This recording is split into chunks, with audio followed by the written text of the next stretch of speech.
Hey everyone, my name is Faizaan Charania. I am a senior product manager at LinkedIn, and my favorite coffee, actually I am trying to decaffeinate myself, so I'm actually trying to not consume coffee right now. So my favorite coffee right now is water, but that's it is. Welcome back to another MLOps community podcast. I am your host, Dimitri Ose, and today we're talking with Faizaan. Wow, I love this conversation because it is not every day that I get to talk to product people, but when I do, I go wild. I'm one of those guys that has been talking to engineers for the last 3 years and seeing the odd product person come through every once in a while, it lights me up. I love it. And today was no different, because today we dove into how to think about building AI products. You've heard us talk about it before with other product managers, and this time,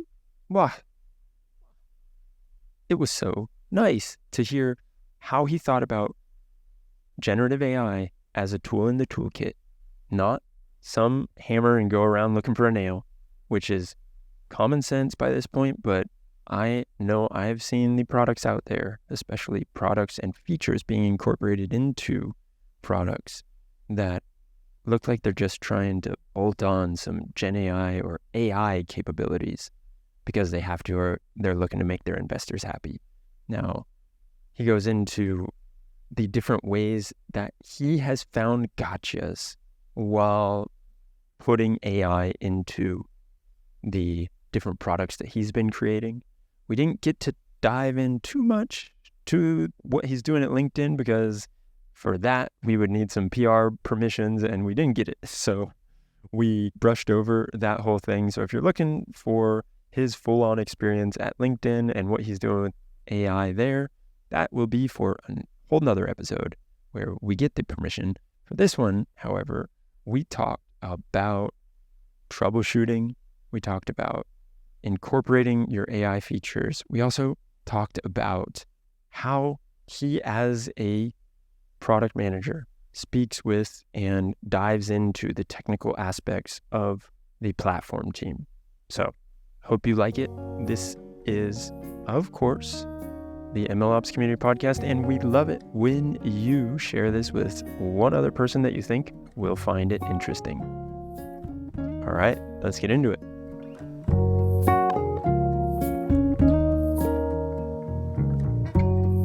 All right, I got to start with this, dude. You are probably the first person to come here and have a past life as an actor. Tell us about that, man. Yeah. So this was when I was 5, actually. So child star. So I was 5. I think I was out for some summer activity somewhere, and there was this one shoot happening for some commercial. And then I was just standing there. I was looking at it. My dad ended up speaking with someone, and they were like, "Hey, your kid, do you want to get him try out, audition for things?" And my dad was like, "Might as well. It's a good learning experience." And it started with that, and cut to I have a whole portfolio, and I'm doing auditions, and I ended up acting in some Bollywood movies. There was a prime time sitcom, and we did 350 episodes of it. And at the wise and weathered age of 14, I was like, okay, I am bored of this now. And they wanted me to sign a retire? contract. Yeah. It was either school or acting. So I was like, okay, no, I'll just stick with school. You said, I see a big future in machine learning. I'm going to chase that dream. Yeah. Oh, dude, that is so wild. So anything that I may have seen your Bollywood days? I don't know how many Bollywood movies you've seen, but then the movies that I've done are with one of the top production houses. So they're out there, they're popular. I don't actively advertise the actual movie names, not putting it out on the internet. We got to go find your IMDb page. All right, we'll post that in the show notes in case anyone wants to check it out. That is classic, dude. That is so good. Were you doing the whole dancing and everything? The whole 9 yards? Yeah, absolutely. I love dancing. I still dance. Oh man, that is awesome. Yeah, All right, so that's my when outlet when my model's not working. I'm like, let me just go ahead and dance somewhere. when we do the in-person MLOps community conference, we may have to have you be one of the intermissions. Me and you both. I'll do it with you. We'll create a Then dance routine, and that's we where will the make fun is. that. That Yes, would be absolutely. awesome. Let's do that. All right. So we didn't come here only to talk about Bollywood. I know that was No, a bit of a tangent start.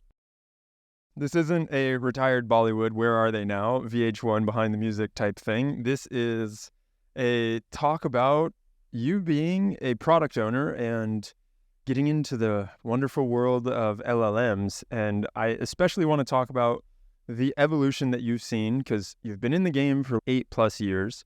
So before you were what people probably called ML product leader, and now you're like an AI product leader. Hopefully you got a pay raise with the new title. But the cool thing is, I would love to just start and hear your story after the Bollywood phase. Then after school, you obviously did well enough in school to get yourself a job. You came to the US at some point and you started working for Yahoo. And what happened? before Yahoo, I was always involved in actually even at Yahoo to some extent, I was involved in the very technical aspects of machine learning. I started out as a research analyst. I ended up working with research labs. I worked with some investment banks and their research departments. And then I did grad school focused on machine learning, took some grad PhD level courses that I did really bad at. But then I joined Yahoo as a machine learning engineer. And a few months into Yahoo, I realized there was this alternate role, which was a product manager, like a machine learning product manager. And they're like, hey, this person has to be technical for them to keep their job. But then they're also not very actively just working on at the lower level, like where they're actually executing and looking in GPU memory capacity and things like that. But they're still involved in machine learning and they're solving a lot of different kind of interesting problems. So at some point I made that decision like, hey, okay, both of these paths look very interesting. I cannot actually pursue both of them. I have to choose, and I ended up choosing the product management path. But coming from a technical background and also being an MLPM, I've had to be extremely technical the whole time. So that's something that I really enjoy. And so yes, machine learning PM at Yahoo, and then I ended up moving to LinkedIn, and now I'm a PM over here. Awesome. Yeah, and I want to get into a little bit of what you're doing at LinkedIn, and if you are the one responsible for when I post on LinkedIn, the AI feature. But before we get into that, you mentioned something interesting there, which is how you have to be technical, but you're not at that lower level. What are the technical pieces that you feel like you definitely need to know about? The technical pieces so generally when I'm trying to build, say, any kind of machine learning product, I have to understand how it's going to work under the hood. Otherwise, it's just going to be random ideas and my engineers will laugh me out of the room. So when I'm trying to think of a user problem, I'm thinking of, okay, how can we solve this using machine learning? And then once I've started going down that path, I'm thinking, okay, what kind of data do we need? What kind of data do we actually have already? Can we leverage that? How can we leverage that? And what kind of experience is needed? With other PMs I've seen, sometimes there's a very clear-cut handoff between the product idea and like how we end up building it. The working model that I have with my team is I start at the highest level and then I keep adding details and I keep adding details. And then there's a section where me and my tech leads, we are actively working on defining what the solution will be. And at one point, I just hand it off to them. Okay, now it's going to be much more about what the implementation should look like. And we don't need any more product decisions right now. So they do that. And if they have any product questions, they come back to me later. So does that mean that you're really intimate with the types of technology your teams are using? Are you building out diagrams and figuring out, okay, we're going to be pulling data from this database and then making sure that we have all this type of whatever, we're throwing it into a Kafka stream, or we're getting it from a Kafka stream and then we're transforming it with Flink and that kind of thing? Or is it more just like, hey, this is our problem. I know that we have the data because I know from this other project that we created, we definitely are using some similar data. And I know that a similar project that we've created also had success. So we can do this. Like, break it down. How does that look? And how do you also think about those things and think those things through and talk to your team about it? Yeah, it's more of the latter. As much as I enjoy getting into the weeds of like which Kafka stream it is coming from, I don't think that's the best use of my time. And that is why I have these brilliant engineers working with me. So what I do is I focus on the latter part, which is, okay, what kind of features do we have? How can we use these features?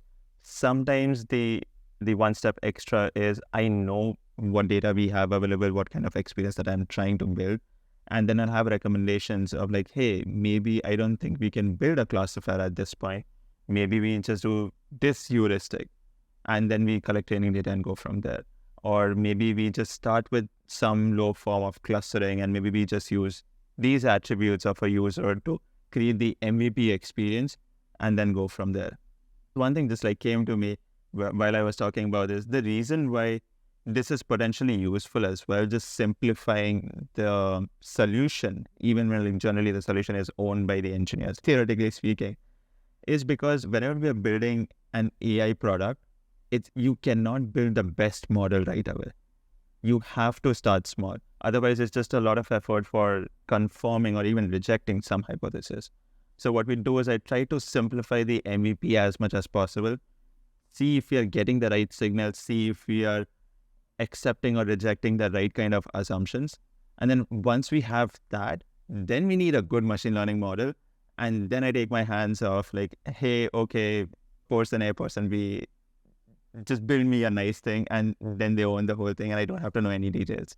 So the interesting thing that you said there is, for me at least, you're trying to figure out at what basically scale you need to implement machine learning and how, if at all, machine learning or AI, in quotes, needs to be used.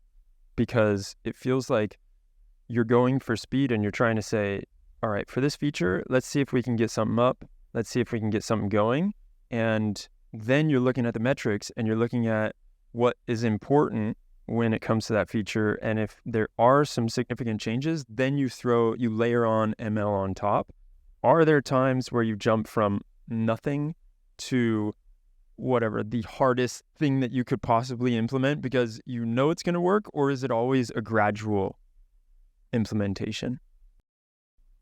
Generally, I try to establish that I start with a gradual implementation always, because there are going to be assumptions. If I'm building something new, there are assumptions baked in. So generally, I try to do a very simple thing first and then build on top of that. But yes, there are going to be situations where we have done something similar in the past, or we have valid data-driven proof that this absolutely works. Now, in that case, we can tune up the complexity. And then I work with my team to see when can we ship something by, how complicated does it have to be, and work from there. How often do you actually ship something on time? Like, how often do you correctly analyze how long it's going to take you to build some kind of machine learning or AI feature? There's more often than not, actually. And I've been the engineer on the other side, and I know that's extremely difficult. But then the partners that I'm working with, they're absolutely brilliant. They're all obviously like sometimes external things that throw us off. But most of the time, we are shipping on time. So that's counts for something. Kudos to you guys. So there is something else. I mean, when you talk about building these features and scoping them out and thinking through them, you had mentioned to me before we hit record that you wanted to jump into a little bit of like what founders and builders should think about when they're bringing generative AI into their products. And I know that you have been really thinking deeply about this, and I love the stuff that you share on LinkedIn, and I love just like your mentality around it. So I want to hear what's your thesis or MO when it comes to building products with this new type of AI features in it, as opposed to what you saw before, where it was mainly ML? Okay. If I try talking about this, I could just keep speaking and you won't get a chance again. But to keep it extremely short, the answer is kind of counterintuitive to some people. Is hey, it's the same. There is no change. We have to think about generative AI as a tool and nothing more. See how this tool can be used in service of your users. So if I had to put it in one sentence, I would just say, hey, GenAI is just a tool. You're still serving the users. Build what you can best to serve the users. Oh, I like that a lot. What are some key areas and like ways that you feel like we can incorporate generative AI into our products? And again, this answer has changed every like 1 or 2 months in the past year. Every OpenAI update. Every OpenAI update, or like every open source model update, even when Llama 2 came out, everyone's like, okay, now I can actually use these services. But anyway, okay. So the first thing, in the simplest version of things, and if someone's not trying to add too much complexity to their product, what they can do is use LLMs for creation of anything. And mostly like starting with text, because that's easier. Do this when you want to create some human aspect, or not make it very robotic, not make your experience very robotic, when you want to add that human touch, which ironically is AI. Start with there. And once you start adding more complexity to your product, you can start addressing more problems that need factual information. And again, anyone who's listening to this podcast knows about hallucination. So you have to actively fight against hallucination. So you start with experiences. The easiest experiences to build are the ones that don't care as much about hallucination. And then you keep adding complexity, and then you can add retrieval augmented generation. Now you're basing your outputs in truth, so you can start working on those things. Again, I think this is a very technical explanation, but if I had to think about, okay, what kind of experiences are the highest value, I think that depends from one company to other company, one product to other product. Assistants are not for everyone. I know it's very easy to build, but I feel like, again, this is a very personal opinion, I feel like a lot of people should not start building assistants. And hot take. Yes, hot take actually. And build experiences in your existing product and solve the hardest problem. Because the assistant product cycle requires the customer, user, to talk, and it's a pull mechanism. And that's a lot of effort, talking to someone to get value. How about we cut through the chase and provide value using generative AI? Ooh, so talk to me a little bit more about this pull mechanism as opposed to a push mechanism, I guess. What would a push mechanism be? So push mechanism would be, let me think about non-LinkedIn use cases. Yeah. To not have to go through the PR people. Exactly.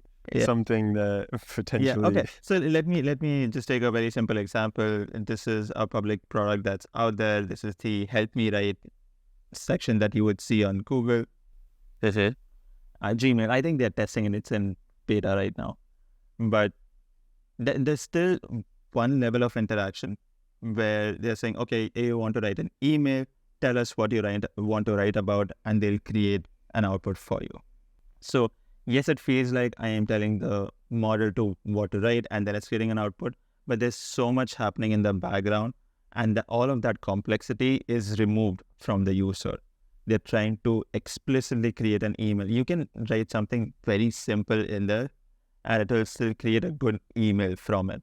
So there are meta prompts involved. They're probably looking at what your contact list is. They're looking at what the thread of the conversation is. And all of those things, you don't have to worry about, because it's already baked in. That complexity is abstracted away from you. So building those experiences where you do the heavy lifting, the product does the heavy lifting, and the user has to do minimal work, that's where the most value is going to be.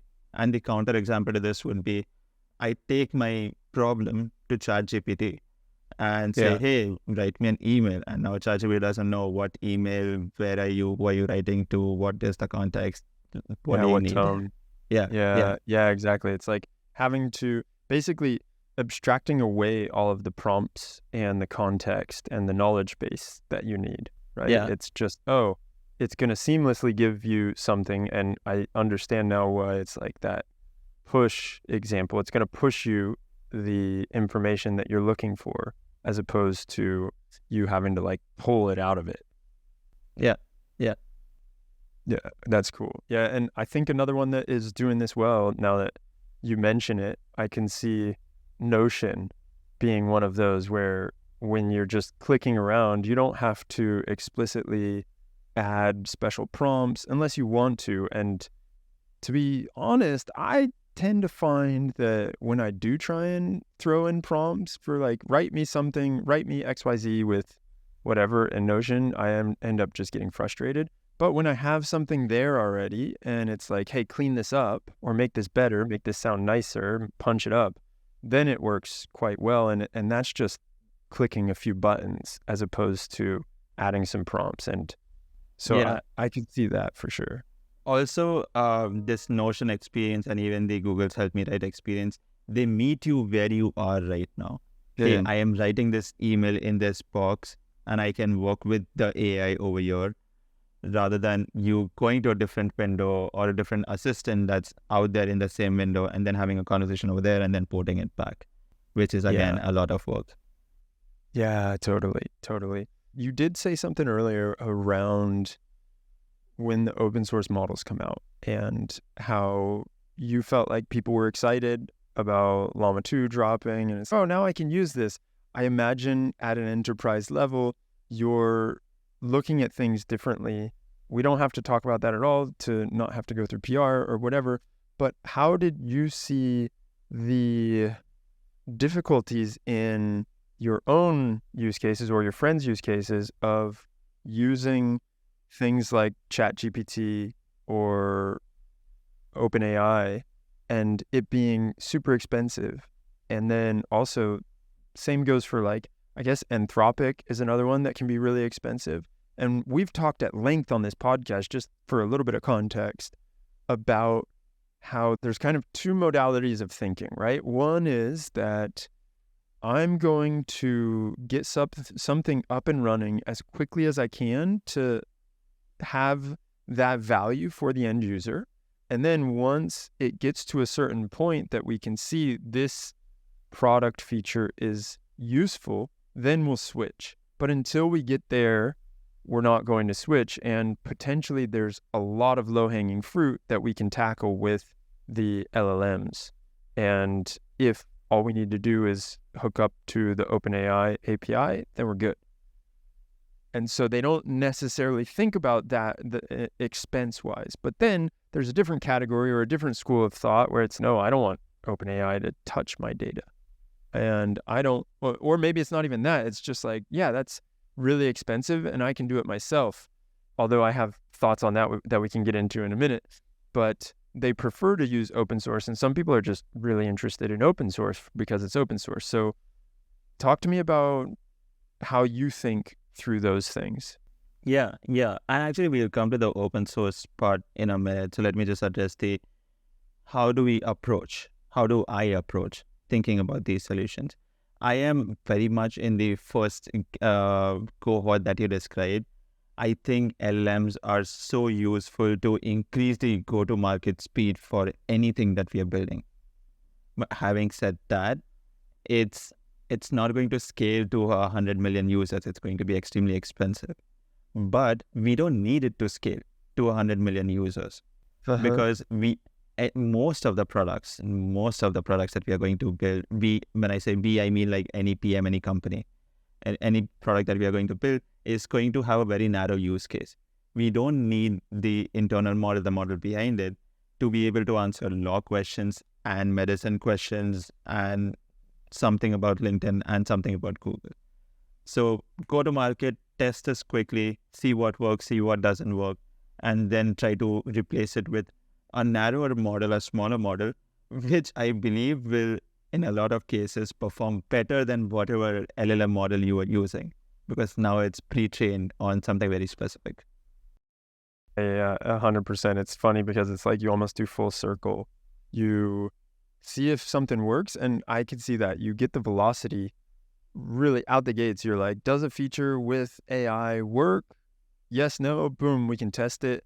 Okay, we're seeing some good signals. Now let's bring it back. Let's start to figure out how we can use this in-house. I mean, I do know there are other people that have come on here and said, yeah, you know what?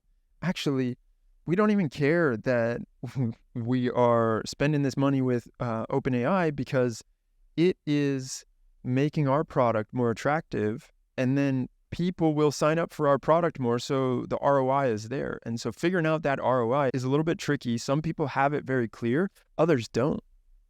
Yeah, absolutely. And actually, this is, again, like 6 to 10 months ago, I was doing this as an exercise for something that I wanted to build, and even generally speaking. So I was thinking, okay, if I want to build a GenAI solution, and if I want to test it with 50,000 people, and if I do it for 30 days, hypothetically speaking, and I did all of my, I put all of my assumptions on a table. What kind of QPS would I be looking for?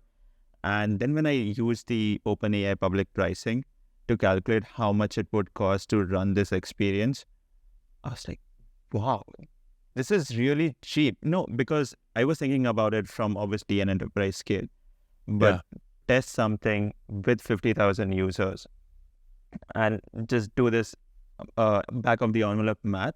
This is really good. Otherwise, if I have to build my own ML solution, there's GPU cost, there's engineering time, there's so much infra that one would have to build.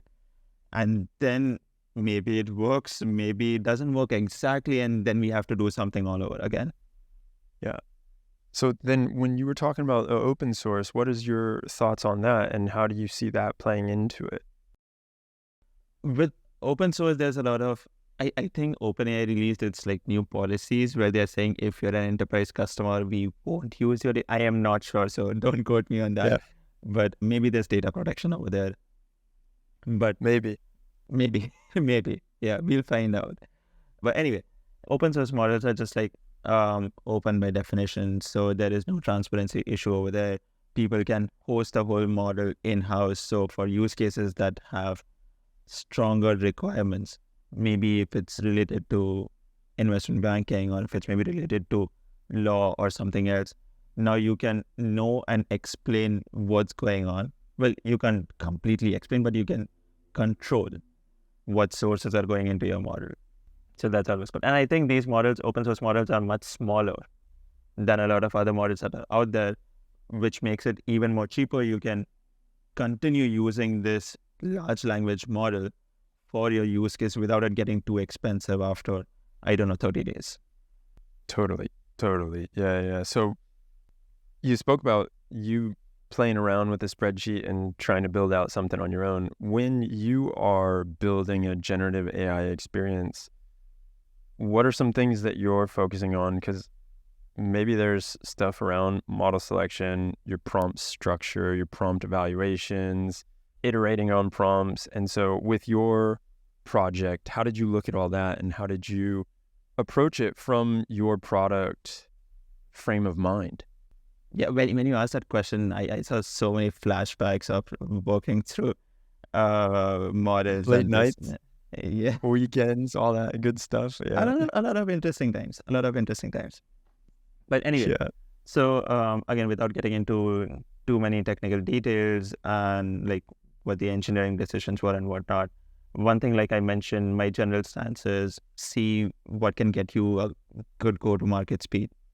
Start with that. It's not going to be, even if someone's starting their new product, in that kind of environment, speed matters even more than other things. So look at what's the easiest to use and start with that. So that's from the model perspective. Again, it obviously has to solve for whatever your use case is. So that's that. The second part is the prompt selection. The one thing that I've been like preaching in close circles, like whoever I speak with, other not just colleagues, like people in the industry, like, hey, the first time you hit a prompt about a product that you want to build, you'll see the output and you'll be like, oh my God, this is brilliant. I've hit jackpot.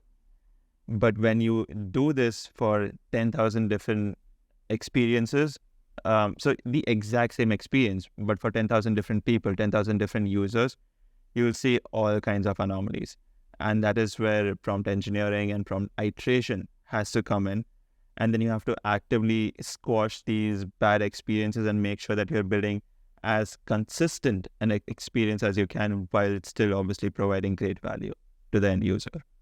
Mm-hmm. And is that the consensus? Is it mainly the prompt that you're focusing on more as opposed to catching it if it outputs something wrong? When catching it when it outputs something wrong, then you would need an external evaluator in that sense. So when you're trying to build real-time experiences, we can't do an external evaluation at that point, or maybe like a near-line evaluation. So it has to be built into the system. I think the first line of defense is still to have a better prompt, rather than, you can always make like 2 GPT calls and have the second one verify the first one. For sure. It's going to help, and it is one of the valid techniques that people use out there. But again, now your experience costs double what it was going to cost earlier. So there's a lot of value in prompt engineering. There's a lot of value in prompt iteration. So one should first spend time in making your prompt extremely robust. See what experience, how much of the mountain can you climb with just this one prompt. And then when you start hitting the limits of that prompt, then you can think about, okay, what do I still need? How do I make that happen? Yeah.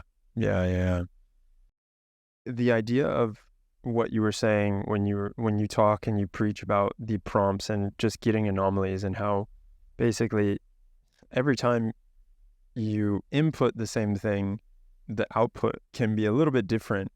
Like, how are some other ways? Is it just the prompts that you're looking at to help build that in a better way? Or are there other things that you're doing? Like, I know we've had people on here from different tooling companies or who have built open source tools. Like I'm thinking about this guy, Maxime Buscemi,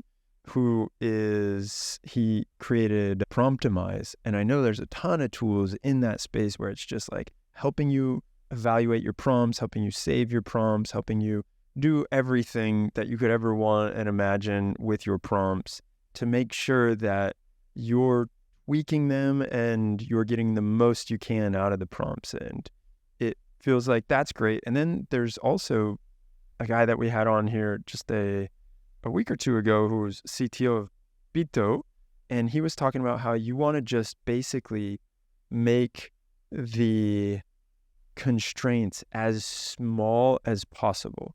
So you're really trying to constrain the model and make sure that you give it a ton of context, and then you constrain the output in the prompt. Did you come up with any other tricks, or do you have any other secrets to lead us on to? Yeah, I very much agree with the second person who mentioned, like, add as much context as possible and then constrain the output for whatever you want to get out of the model. So that's one thing. What other things that we look at? Obviously, temperature is one. And then I know all of the practitioners know, okay, if you want something much more consistent, you can look at the temperature parameter. But again, that comes with its own pros and cons. Anyway, That's that. I love the part that you mentioned about tooling, because as we keep doing this more and more, tooling gets extremely important, and that becomes a productivity bottleneck if you don't have good tooling. So that's something that's going to be very useful, but I'm not recommending anything specific right now, because again, these things change every month or every 2 months. When I started, which was many, many months ago, there were no tools around. So we had to build our own thing and see how we can make it work. That's that. Now I think Microsoft has Microsoft Guidance, and there are so many great open source tools out there. And last week, I think, or the week before that, I read a paper where they're like, AI can create better prompts. AI has like proven to create better prompts than humans for chat. So maybe we automate this part out as well. To some extent, we still have to be involved, but to some extent, we automate that.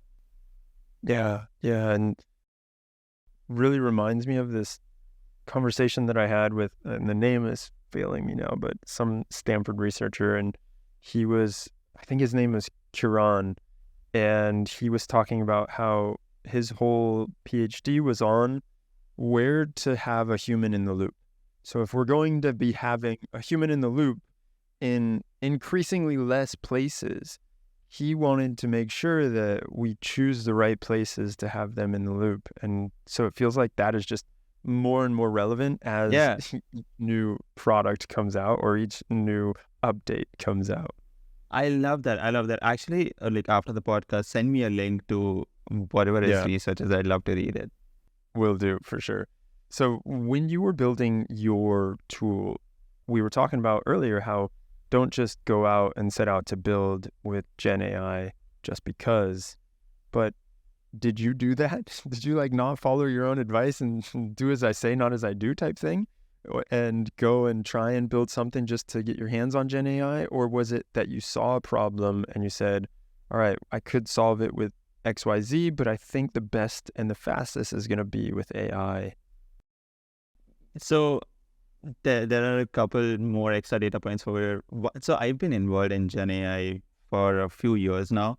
So fun fact, 2017, I was working on some research item and I was using GANs to generate things. The GAN word, I know, right? It's old now.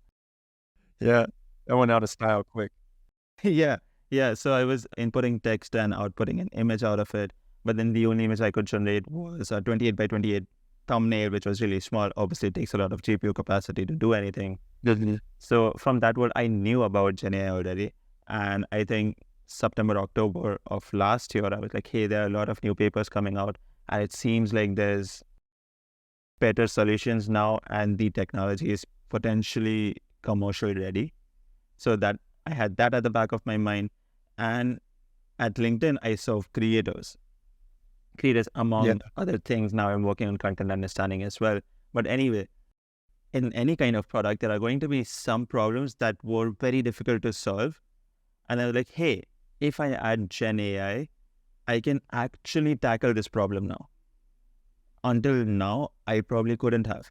But now GenAI has, or ChatGPT at the time, has made it accessible for me to tackle this problem. And that's how I was looking at it. So it was a bit of an unlock where you realized, okay, now it's finally time to concoct my world domination plan that I've been waiting for. But no, in all seriousness, we mentioned we were going to talk about what you're doing at LinkedIn. And I don't know if you know this, but I'm a bit of a creator on LinkedIn myself. Yes, absolutely. You're always first on my feed when you post something. Yeah. So basically, you work for me. And yes, sir. Yes, sir. What are some cool things that you're doing at LinkedIn? Are you the person that created the feature so that I can just put a prompt into my post and then it will create some kind of AI generated post? Okay. So what do I do at LinkedIn? I started a couple years ago. So back then it was more about personalization and what I can do to serve creators on the platform.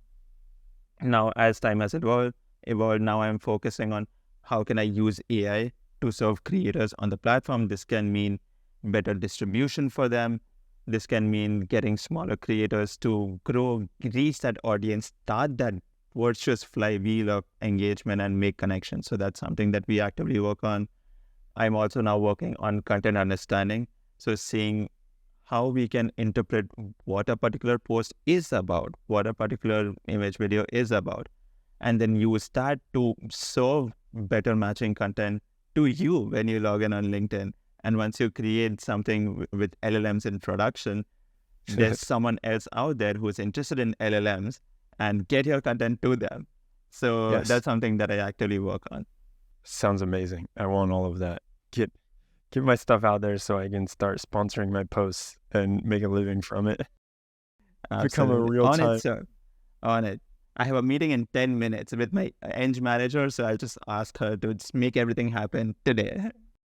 The thing that I also was interested in on like you as a product guy, and maybe this isn't necessarily at LinkedIn, but just like what you've seen, being able to go from what you were talking about before, where back in the day, you had to put a lot of work into a GAN and you had to use a lot of GPU resources just to get something that kind of worked, right? And now it feels like over a weekend, you could probably hack together an MVP and show value for something. So it almost has this gigantic unlock for any product engineer out there, because now there's no excuse as to why something isn't being created, or at least an MVP isn't being tested. Have you found that to be true, or am I just like making that up and creating my own theory and thesis in my head? No, it is 100% true, 100% true, and All it right. unlocks so many opportunities, so much speed. I think this is one of the best times to be an AI PM, because generally as PMs, you want to test your ideas out, you want to test your hypothesis, see what works, what doesn't. With AI solutions, it used to be extremely tough and difficult, and now you have this option where you can potentially even like test for a small period with off-the-shelf solutions, and then later on you can choose to build your own.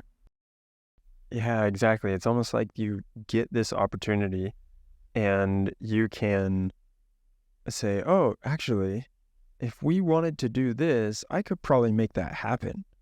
And it's a few API calls. So let's just test it out. Let's see if you're getting those signals, and how are you looking at signals in general? Like, I know each use case is going to have its own distinct signals and distinct things. But when you're trying to figure out like how to measure ROI on your different features, how do you think about that? And like walk me through the way that you go about it. Yes. So the first I'll start with the general playbook. Again, a rough idea of a playbook that I would have anyone go through is first decide what problem are you solving. Is it a problem worth solving? Do your users actually care about you solving that problem? So that's the primary. That's where call back to one of our earlier points where I'm like, hey, GenAI is just a tool to No different. solve problems for users. So see what kind of problem that you're trying to solve, start from there. And then you can set a time period, you can set how good your MVP is supposed to be, and you can test it against what kind of metric you're trying to move versus how many dollars it's going to cost you to build this experience. And then you can see in the long term, does this math work out? But the fun part is when you're thinking about GenAI experiences, it's not all of this very obvious, very normal playbook things. You also have to think about, okay, now this is a new experience. This is not even just a new experience, it's a new interaction pattern. It's a new paradigm completely. So what are new things that I have to think about? And over there, I think trust is a very big part that we have to now actively think about, and everyone should actively think about this, because any of these LLM models, they're very confident. They say something, but it doesn't always make sense. And when you want to serve your users, you want to be right. So building a feedback mechanism and actively tracking that, seeing, first of all, do a lot of offline testing. Obviously, I'm assuming that's done already. But when the product is online, have a feedback pipeline. This shows that to your users that you're willing to learn. You're trying to be fast. You're trying to push something. You're trying to create new experiences for them. But you're also willing to take feedback. And you'll see corner cases where things just blow up and you would have never thought of that corner case. And then keep track of what's not working and actively fix that. Because with a lot of these new experiences, you are creating a voice for your brand. Now, ChatGPT also has voice, so that's a different thing. But with GenAI experiences, you're adding this human element. So you have to make sure that the bar is very high for trust. Because if it says something stupid, it's going to reflect badly on your product, on your company. So trust is the new element that I would supercharge for GenAI experiences. And so you as a PM coming into I guess you've been doing this for a while, so potentially it's not exactly your specific case, but I'm wondering if you've seen the other people go the other direction, whereas you're doing a lot of PM work and you're understanding the technical pieces and you're going deeper into the machine learning and the LLMs. And what I've seen from different PMs is there's been this huge unlock with LLMs, right? And so now they can hit an API and get this whole new world opened up to them. And they're like, wow, this is incredible. All that stuff, like you were saying, like that stuff that I wanted to build for the last 3 years, I can do it now. This is great. And so that is one side where it's like PMs moving more towards understanding or trying to understand AI. Have you seen it where the ML teams or people that are doing MLs, data scientists, whoever, are trying to move towards product a bit more? It almost feels like potentially because now all of these PMs are basically playing in their playground. They're like, all right, whoa, product guy, what's going on here? Like, I guess I gotta understand your world a little bit more too. Yeah. This is one thing that I've actively noticed and I really respect in the people that I am working with. They are very product oriented. And this has been true long before GenAI came in, because for a different experience, for a non-machine learning experience, sometimes it could be as cut and dry as, hey, product and design worked on some design and we need this exact experience and let's build it. But with machine learning, it's always going to be, hey, this is the experience that I'm trying to generate. And then the machine learning engineer is the one who's actually coding the model. So they know where the biases could come up. They know how the experience could go wrong. And it's very difficult for someone who's just a PM to know all of this or actively squash any of those issues before they come up. So the people that I worked with, they're very product oriented. They actively think about what's the problem that we're trying to solve, what could be the corner cases, where are we potentially adding bias, how could we actively de-bias the system. So I think a lot of successful machine learning engineers that I've worked with, they're very product oriented. And as a PM, I'm very thankful for it. Yeah, I bet.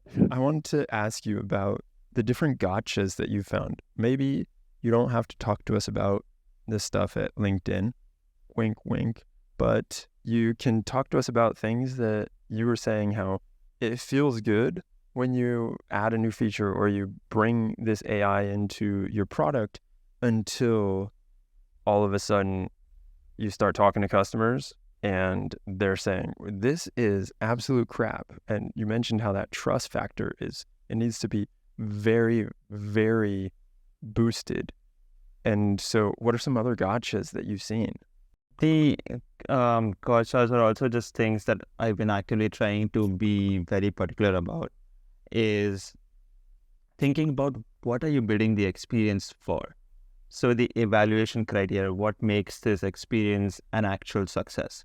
And that's something that you will have to define like way earlier in the cycle, and you have to be very strict in what the constraints are, what are you actually trying to build, because when you're going to give a prompt or any input to any of the LLM models, they can create an output. Now, how do you say if this is good or bad? It's very difficult to sit and evaluate. I'm like, oh, okay, maybe I would give this a 5 on 10, but what is a 5 on 10? And then when you want to scale the experience, you will have many people trying to score it. So, okay, now this person's 5 with that person's 10. So having that evaluation criteria is extremely critical so that you actually know what you're testing for, and then you can reverse engineer your prompt to actually solve for that criteria. So that is something that I would say people should actively think about. And then having a cadence going on prompt engineering, seeing what kind of problems you can solve, what came up in the previous evaluation, how can you do it better this time? That's that. And the third piece is then trust. See, once you RAM, look at what kind of feedback you're getting, what kind of patterns are now emerging. The models change, a lot of things change. People's interaction patterns change, because a lot of times you're going to build an experience that people weren't used to in the old world. So you have to check your bias. This is actually a big one. You have to check your biases on how you thought the users will use the ecosystem or the new feature. Yeah. And maybe they have a completely different style of using your system, and then ChatGPT could give a third response that you hadn't even thought about. So that's something to actively think comes about. right out of left field. Yeah, Before absolutely. you knew it. Yeah. And I love this idea of like the evaluation, man. It's so hard. And this is why we put together that survey. And it feels like the consensus is just throwing a thumbs up or thumbs down on the response and letting the end user say if it was good or bad. But man, like the truth is that's not good enough. And that's not going to get you very far. And especially if you're trying to figure things out, like half the time when I get bad responses, I don't give a thumbs down. I just am like, this sucks. I got to go figure out another way to do this. And so I know we've had Alon on here from Aporia, and he was talking about how he looks at when he's monitoring the output, the thumbs up, thumbs down is pretty much like, it's not worthless, but it's next to worthless. And he looks at things like if you bounce after you get the output, it's like, oh, that's a pretty clear signal that that output was not useful for you. But then there's like those false positives where it's like, oh, you just copy pasted and you bounced. And so it's super complicated to figure out, like, was this valuable or not? I don't really know how to figure that out and have a clear picture on it. And again, that's why we put out that evaluation survey, and hopefully through the collective wisdom of all of us in the community, we will figure something out, or we'll have some clear ways of doing it, and some of these best practices and patterns will emerge. But right now, it's a jungle out there, man. Yeah. It's a very exciting jungle. So I before you mentioned the bounce rate, I was going to mention the bounce rate as well. And I have my own thoughts on like what signals one could potentially look for. But again, that would kind of vary from one product to another as well. Yeah. So, dude, last question for you before we finish this one off. Who is more confident, a 14-year-old you Bollywood actor or ChatGPT? Oh, I think I was definitely more humble than ChatGPT. If you go as ChatGPT, they'll be like, oh, yes, I am an actor. Like, no, you're just an... And then, the output, like, I am an AI machine learning model. But anyway, I'd say I was the more humble one. Yeah, I was laughing because I made the joke at the beginning of the year, and I said, my New Year's resolution is to be as confident as ChatGPT. And yeah, the year's not over yet, but, still working on it. Still trying to get there. I don't think I can. It's a pretty high bar that they've set. So I love that. I love that for you. Dude, well, this has been great. I really appreciate you coming on here and talking to us about building products, especially with the generative AI. And so I'll let you go. That's it. We'll end it here. Cool. Awesome. Thank you so much for having me there. Cheers.